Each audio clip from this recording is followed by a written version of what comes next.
transactions financières et pourquoi Bitcoin remplit-il ce rôle? Question, on va dire, passionnante. Oui. Je vais essayer d'être assez court pour y répondre. Alors, la manière dont j'aime bien aborder Vous avez les 3 choses, minutes. ouais, ça va être compliqué. Alors, il y a 3 concepts, en gros, donc on va essayer de faire 1 minute par concept.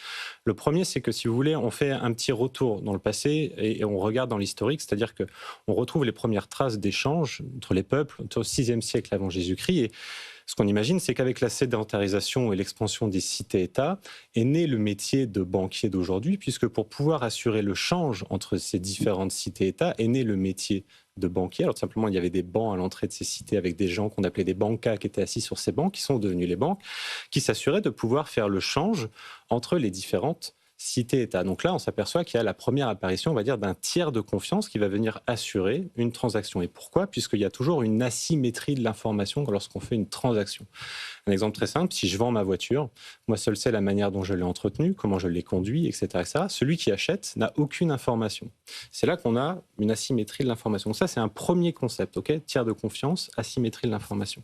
Deuxième concept, c'est ensuite, 16e siècle, on va dire, 17e siècle, c'est chez les Génois, puis à Venise, l'invention du livre de registre. C'est-à-dire qu'au lieu de réaliser toutes les transactions au moment où ils doivent les réaliser, ils vont noter dans un grand livre l'ensemble de toutes les transactions qu'ils effectuent pendant l'année et à la fin d'année vont faire un bilan comptable de tous les crédits et débits qu'ils se doivent entre eux pour faire une opération dite de settlement. En fin d'année, plutôt qu'avoir fait toutes les transactions, on en fait une grosse qui va reprendre en cours toutes les dettes et tout ce qu'on a. Donc ça, c'est le deuxième point.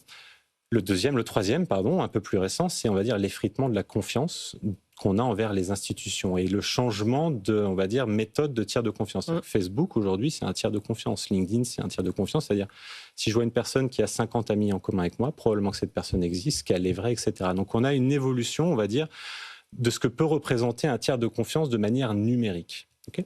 Et maintenant, si on mixe tout ça, au début des années 80, vous avez un groupe de hackers qu'on appelle du coup je perds mes mots, les cypherpunks, qui se sont dit mais comment est-ce qu'aujourd'hui on pourrait se sortir de ces institutions et de leur contrôle sur les transactions et donc comment entre nous opérer un réseau de paiement entre acteurs inconnus qui ne se connaissent pas. Et c'est là que naît la révolution et en tout cas l'idée d'avoir une monnaie qui puisse être validée sans tiers de confiance et dans tout le registre serait accessible par tout le monde. Et là, donc, vous avez la définition de la blockchain par Bitcoin qui est en gros la gestion collaborative d'un registre distribué dans lequel on va noter toutes ces transactions-là. Donc ce registre-là, on repense à nos Génois. J'espère que c'est clair. Et donc, quand on a besoin de tiers de confiance, on a besoin de quelqu'un qui assure entre une personne A et B une transaction. En l'occurrence, dans le cas de Bitcoin, c'est donc un algorithme mathématique qui va le remplacer. Et pourquoi est-ce qu'il remplit ce rôle ? Parce qu'il est pareil pour tout le monde, que tout le monde y a accès, peut l'utiliser et personne n'a un droit ou un pouvoir particulier en plus sur les autres.